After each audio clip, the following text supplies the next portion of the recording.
You ask Tiger to solve. This deals with linear equations with one unknown.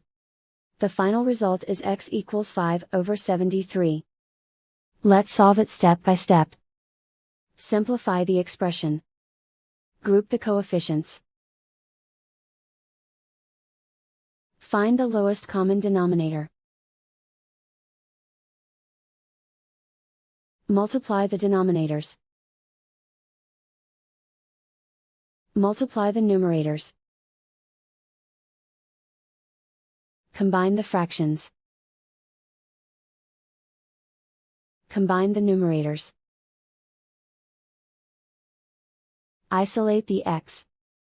Multiply both sides by inverse fraction 30/73. Group like terms.